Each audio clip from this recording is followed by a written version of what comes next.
Welcome to my internship presentation for Loyola University. The purpose of this presentation is to show what I have done, what I have learned during my internship, and what I plan to do in the future.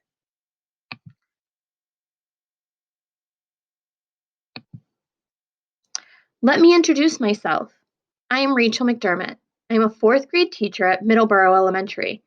I have been teaching for 14 years in the intermediate grades. Last year, I was nominated for Excellence in Education through the Baltimore County Chamber of Commerce.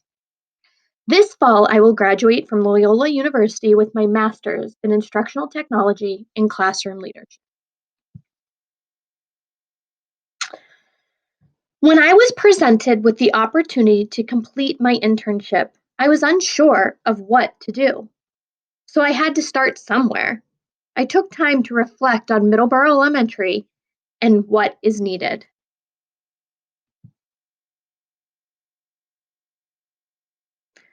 I sat down with Rebecca Boynton, the stat teacher at Middleborough Elementary. She shared with me the needs assessment. 29% of the staff wanted more time to collaborate with their peers. 35% of the staff did not feel that the professional development that was offered met their needs in their classroom. The progress plan was to increase collaboration among staff regarding curriculum and instruction. There was a need for professional development that met the needs of teachers and for ways to help teachers collaborate without taking more time out of the school day. I knew technology could help with both. Next, I sat down with the principal. I had some ideas to present to her that would meet our needs assessment. She also had ideas on what she wanted me to present to the staff. I would provide professional development on Microsoft 365, Microsoft OneNote, VoiceThread, Discovery Board Builder, Ozobots, and ClassFlow. I really like this quote, and I tried to keep it in mind as I was encouraging staff to attend professional development. There were changes that needed to be made to improve the needs that they had, like collaborating with their peers. So change nothing, and nothing changes. Before I could write my action plan, I started by thinking about Eli's 8 conditions for change and how they applied to Middleborough. Eli's 8 conditions are dissatisfaction with the status quo, sufficient knowledge and skills, resources, time, rewards and incentives, participation, commitment, and leadership. On the next 8 slides, I will discuss how each of these applied to Middleborough. When I look at dissatisfaction, I was again reminded about the needs assessment that were shared with me by the stat teacher. 29% of the staff wanted more time to collaborate, and 35% of the staff did not feel that professional development met their needs. This shows that much of the staff at Middleborough wanted more time to collaborate and professional development that actually met their needs and could be applied to their teacher lives. When I look at my knowledge and the skill set to teach the professional development that the principal had asked of me, I needed more training for Ozobots, OneNote, and ClassFlow. However, I did feel very proficient in VoiceThread, Microsoft 365, and Discovery Board Builder because I have personally used these in my classroom for a few years. I had to seek out training for Ozobots, OneNote, and ClassFlow. The great thing about all the programs that I asked to be trained the staff on is that Baltimore County Public Schools already pays for them. They are a free resource for our teachers and students. Unfortunately, they are underutilized. Hopefully, I could make a difference in that. Time. Time is always a problem. I worked with my principal to decide when she would like each of the topics to be covered. The first was OneNote, and that had to be taught to a whole group because the whole staff was using it for our inquiry teams. The other that my principal wanted taught whole group was ClassFlow. She wanted all staff to be exposed to this technology. After being trained in ClassFlow, I discovered that ClassFlow could not easily be taught to a whole group. And it was changed to a small group and eventually became a one-on-one. I would also provide professional development on VoiceThread, Microsoft 365, and Discovery Board Builder in a small group. For Ozobots, I would record myself using them and then send out that video to the staff as motivation to use it.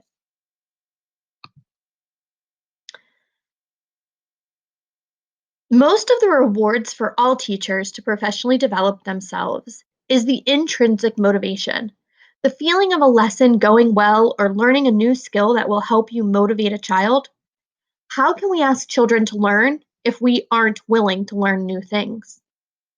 I also offered snacks at the meetings I held.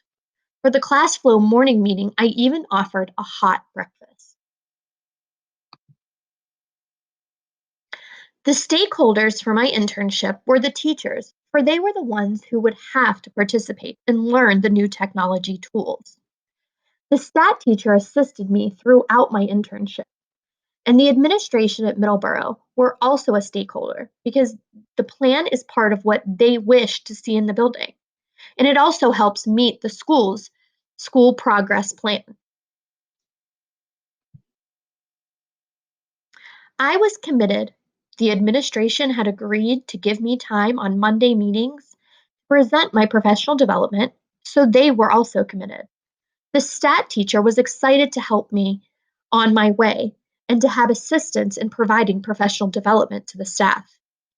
The staff had requested professional development that better met their needs and to find more ways to collaborate.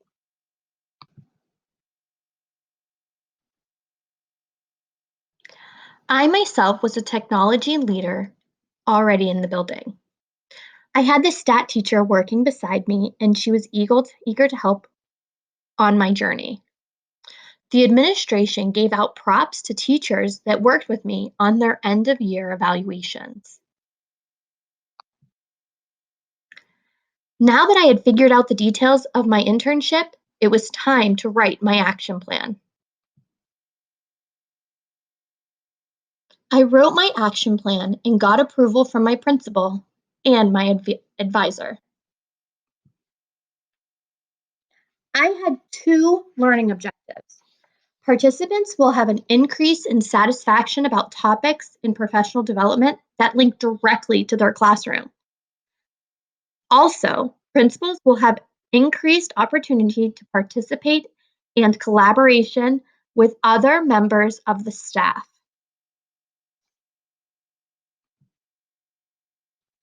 I set up my training schedule to have a meeting each month from October through March. I skipped December for Christmas break. Get it started. Let's get it started in here. Let's get it started. Let's get it started in here. Let's get it started. Let's get it started in here. Let's get it started. Let's get it started in here. Yeah. I was all excited. I was starting my internship.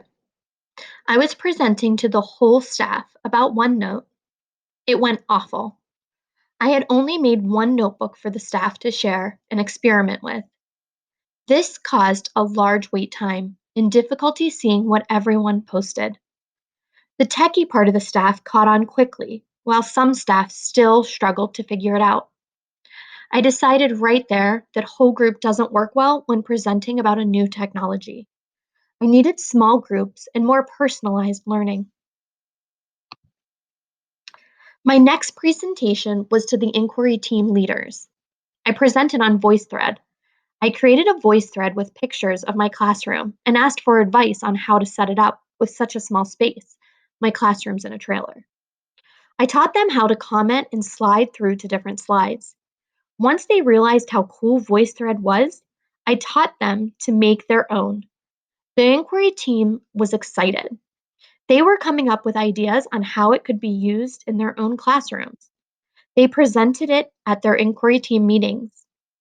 After that, I had a few teachers ask me to help them make a voice thread. Ozobots. About the same time I was teaching about VoiceThread, I was also learning how to use Ozobots so that I could make a model lesson and be filmed. I decided to use Ozobots for an ELA lesson and to use some of the resources that Ozobots had available on their website. I taught a lesson to my class on how to use Ozobots and what Ozobots were. Then I set it up with a stat teacher to come to my room and record me teaching the model lesson. I created and edited the video, then uploaded it to a voice thread. See what I did there? I incorporated the technology that I had just taught to the inquiry team leaders. To my disappointment, only 4 teachers used the voice thread. So the stat teacher and myself decided to just send out the video.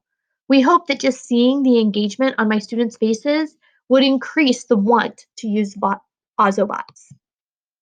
And we were right. All but 1 teacher used Ozobots in their classroom. What a huge accomplishment. Since the video for Ozobots had worked so well, I created a video for Microsoft 365. I used this video as an advertisement to encourage people to come out to the trailer to learn some more about this tool we all had access to. It worked. I had 8 staff members participate in the Choose Your Own Destination for Microsoft 365. Choose Your Own Destination is only 15 minutes, so I had to squeeze in a lot in a little amount of time. The overall feedback from my Microsoft 365 professional development was positive. People felt they had learned a new tech tool that they could use in their classroom. My internship had to take a break here for the snow. Everything I planned was no longer going to work. I had to revise my original timeline. On February 9th, I finally got to meet with Jennifer Dingle from ClassFlow to learn about how to teach ClassFlow. 2 of our meetings had already been previously canceled because of the snow. I consider myself to be a person who catches on to technology pretty easily. ClassFlow is not that technology. Nothing about it is intuitive. I am a pro at using ActiveInspire, and ClassFlow is owned by ActiveInspire. I thought my skills would transfer over easily. I was wrong. In my original plan, my principal had wanted me to teach ClassFlow to the whole staff. There was no way that was going to work. Probably the best way to teach ClassFlow was to work with 1 to 3 teachers at a time. A stat chat would be perfect. My principal was not willing to let me hold a stat chat. I offered the whole staff to come out to the trailer at 8 o'clock in the morning on a Wednesday. I offered a hot breakfast. I had 4 people respond. I was happy with that. Then it snowed and we didn't have school. This was not going well. One of the people wanted to use ClassFlow for an upcoming observation, so I met with her on our own time, one-on-one. I met with Miss Tinker and we planned her observation lesson. You can see a few of the slides that we used on the left. I taught her how to use ClassFlow. This took about 3 meetings, the first being the longest, then a lunch period to show her how to deliver the lesson. We met one final time just to check that everything would go well before her observation. Her observation went great, and I felt good that I had had a small part in it. I also met with the stat teacher and taught her how to make a ClassFlow lesson that she will use next year to get the staff excited about using ClassFlow. And I can try again to offer it as a professional development. Remember that snow break? Well, the snow continued to cause very large gaps in not only my instruction, but also my internship. I was very far behind on my timeline. It was the beginning of April, and I had just finished up my professional development on ClassFlow. There was no more time available for me to teach my professional development on Discovery Board Builder. So I worked with a stat teacher. She agreed that if I made a video about how to make a Discovery Board Builder and how to use it, she would send it out to her in her May newsletter. I was worried about participation. There were 5 staff members that used my video on Discovery Board Builder, and they were identified different boards that they could use on their own classroom.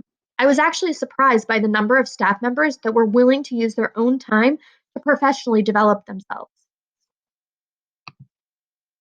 So, what did I learn in my internship? Time. There's never enough time. I know as an educator, I have always felt this way, but as someone who's trying to squeeze in professional development, I really felt that way. Teacher time is pulled in many different directions. They need to plan brilliant lessons that will put our children into the future we hope to have. They need time to teach those lessons. They need time to complete the piles of paperwork that is expected of them. In addition to all of that, they have to squeeze in professional development. I feel that for many educators, this gets pushed to the side, not because they don't want to learn, but because they also need time to be a mom, a dad, a brother, a sister, a daughter, a son, a husband, or a wife. They also have their own lives. Groups. I've decided that the best way to teach a new technology is in a small group or one to one. If you do have time to teach a new technology to a whole group, I recommend a video that people can teach themselves when they don't remember. So, kind of like a follow up. What did I learn about myself? Well, I learned that I love helping other teachers use new technology. I love helping teachers plan new lessons and develop a lesson to use this new technology. I was excited again. I even applied to be a stat teacher. I was accepted, but decided that right now I'm not ready to leave the classroom. I highly recommend a follow video up for any new tech tool that is taught. That way, if it's not used for a while, teachers don't forget. They don't have a lot of extra time, and having a video that shows them exactly what to do will make them more likely to try it in their own time. For this next part of the presentation, we will discuss what I would do differently if I could do it all over again. First, I would offer ClassFlow as a stat chat. That way I could reach more teachers. 2, I was very happy that 5 teachers participated in Board Builder. Most of them were intermediate teachers, and I feel that there is a lot that primary could use with Board Builder. There are tons of videos and informational reading that's actually read to the student. So I would like to reach out to more primary teachers and show them that they too can flip their lessons using Board Builder. If this were a perfect world and I could have had some extra flex time, I could have used it to offer extra planning for people who participated in my internship. I think that this incentive may have made more teachers come to my professional development. I would have liked to offer more of the professional development as a choose your own destination. I feel that the staff enjoys getting to select their own professional development. Unfortunately, we only had one choose your own destination because the other was canceled due to. So now that I've completed my internship, what do I plan to do?